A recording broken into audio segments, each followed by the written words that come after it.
this. Despite their spiritual advantages, their religion is a failure because they succeed only in giving God a bad name. You see, Paul's resounding claim in the letter to the Romans is that God has a way of putting people right with himself, which has nothing to do with law. I'm quoting today's English version of Romans 3:21. God has undertaken to put people in right relationship with himself in a way that passes over that entire corpus of spiritual enlightenment, that great big long block of wisdom and knowledge that had accumulated in Judaism, that whole mass of teaching, that vast body of work and insight. God made people right apart from that. Right with himself. He declared the unsophisticated and the irreligious and the uncouth right with himself. He justified the ungodly. What about the relationship with God which those who were of the law bragged about? God didn't need it, apparently. He acted independently of it. What about the superior knowledge of God's will possessed by those of the law? What about it? God justified the ignorant when they believed in his Son. What about the fact that Israel was in possession of the oracles of God, the covenants, the priesthood, the prophets, the promises? What about the fact that they were the mature leaders of the infantile hordes who walked in darkness? What about that? Must count for something. No, it doesn't, apparently. God presented his Son as a sacrifice of atonement through faith in his Son, an atonement for sin, so that the blind and the vulgar and the foolish and the untaught and the unschooled in religion and the uncircumcised and the unholy could enter into the peace of God by trust in Jesus. Amen. By faith. By faith in God's work. Apart from all the sacred accoutrements that were urged by those who were the God specialists of that era. Apart from what the professionals said had to be believed. Apart from what those who were in the know said had to be known. Had to be obeyed. Had to be done. Apart from that, apart from them, God justified people, declared them righteous, made them his, and gathered them into vital union with himself. What do you think of that? Amen. Now, I don't think we can grasp what a shattering development that must have been at that time in the history of thinking about God. If you go back to that principal cultural demarcation that Paul had in mind, between a world of refined religious education on the one hand and a world not having the law, a world of nations, a crude world, a rude world, a world which Paul describes in Ephesians chapter 2 verse 12 as being a world of strangers to the covenants of promise, having no hope and without God in the world. And now that whole demographic has been made redundant. God has wholeheartedly accepted the nations, the Gentiles, apart from the law. That God should declare the unchurched righteous without them having to duplicate Israel's long journey. This was to Paul the revelation of a great secret. This was to him a mystery that had stood shut up for long ages, but now come to light in Jesus Christ. The mystery that God had moved to justify, to declare righteous the Gentiles by faith alone, not by Israel's pious traditions, no matter how sacred, only by their taking refuge in God's provision, in his grace. Paul was so grasped by this, what he called a mystery, the mystery of righteousness by faith in Jesus, that he called it my gospel. He claimed it for himself. Romans 16 verse 25, my gospel. Because he felt that it was particularly relevant. It had a particular perspective that was for the Gentiles. It was particularly pertinent to those people because they were the great unwashed, the great ungodly. The world, according to Paul, has now been turned upside down. It would never be the same again. Those who had been stewards of the law and who had used it for centuries to pursue righteousness, used it as a means for access into God's good graces, used it as a way of being right with God. They haven't succeeded in their goals, says Paul, chapter 9, verses 30 and 31. But the Gentiles who had not the law, the Gentiles who had none of the religious tools, none of the tools of obligation, none of the liturgical and sacramental helps towards achieving righteousness, and who probably didn't even think about it anyway very much at all, they have obtained righteousness. That's what he says in chapter 9. Early this year, Canada hosted the Winter Olympics. Is that right? It did. Before that, at the previous Winter Olympics, I think it was Salt Lake City. Is that right?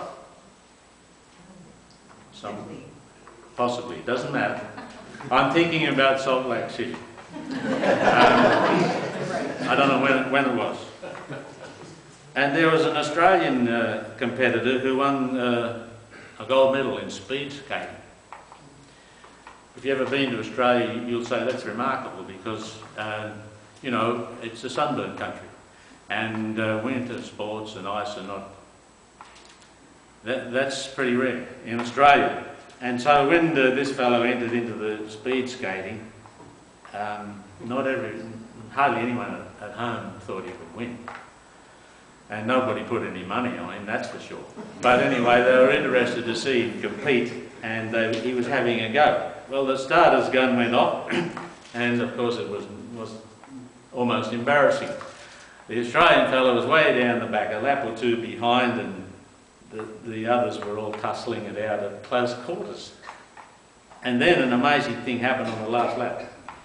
One of the leaders fell, and he just wiped out the whole of the field. They all ended up against the wall, over against the padding on the wall, and then the Aussie guy comes past and takes the medal. It was I can't tell you how many times that's been played on Australian TV, but nobody was more surprised than this fella, this Aussie guy. He couldn't stop grinning. He couldn't believe that he won. The other athletes, of course, had more finesse. They had bigger thighs. They had put in more preparation. They knew the game better than he did. They were expected to win, but they were crestfallen. In the end, their superior athleticism didn't count. Somebody else won the medal on unexpected and surprising terms. At the heart of what Paul calls my gospel, there is this unexpected and surprising action of God. He justifies the ungodly. It's very disturbing that he should do so. Somewhat offensive, if I may say so. But it's thrilling that God should justify the ungodly. I believe Paul relished his work among the Gentiles because when he was among the profane and the ignorant, the true measure of God's grace was more clearly apparent. He liked to preach in the darkest places, so the light of the knowledge of the glory of God could blaze out in all its brightness where it was darkest. I think he liked to preach about Jesus Christ in places where the hearers were not paragons of virtue and they were aware of it. Where there were not many professional religious types and not many recreational ones either, if you know what I mean.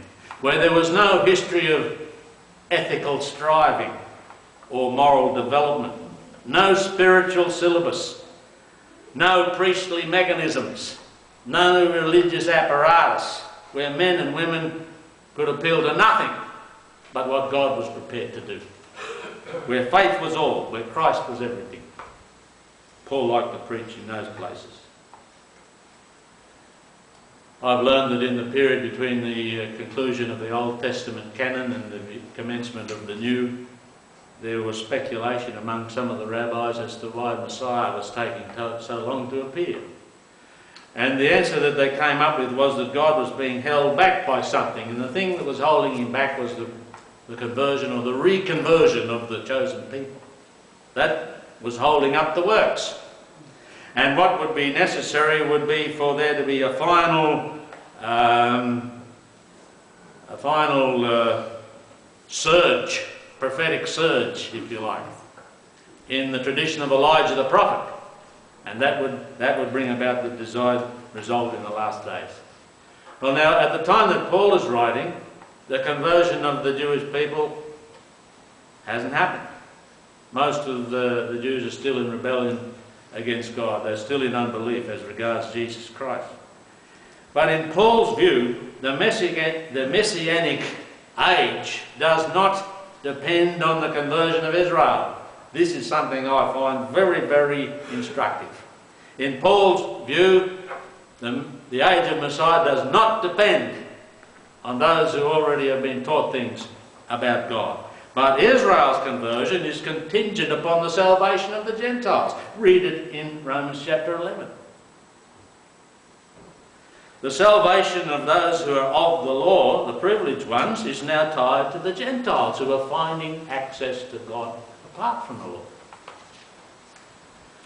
Others, like the Apostle Peter and perhaps many others, may be having their evangelistic crusades among the Jewish people, but not with too much success, it seems. But Paul says that his Gentile mission is what's going to bring about Israel's renewal, ultimately. The peace and the hope and the joy of the love of God that breaks out among the Gentiles will make Israel envious. That's what it says in some Bibles. And they will long for the same. You know, often in Christian communities, established faith communities, whenever the gospel sticks its head up, whenever the gospel is wont to be heard, the idea of pastoral concern is floated. And those who have leadership responsibilities often make a case that goes something like this. They say, well, look, this is quite new, very disturbing. We better be careful with the saints. We better not shock them too much. The message and the logic of justification by faith needs to be just toned down a little bit, you know. Almost to the point where it's dressed up in clothes that make it look as if it really is the righteousness of the law after all. I don't think the problem with that is that it's the saints. It's the saints. The saints are always on the top of the agenda. We've got to look after those who are already privileged, already in the know. Let's be careful with them. Paul would not have been impressed with that argument. He would call for a more vigorous campaign, not among the saints, but among the Gentiles, because that would be the best way of helping the saints. I'm using the word saints advisedly. You understand what I mean? You understand Paul's logic? He sees that whereas God first elected the Jews because he had the Gentiles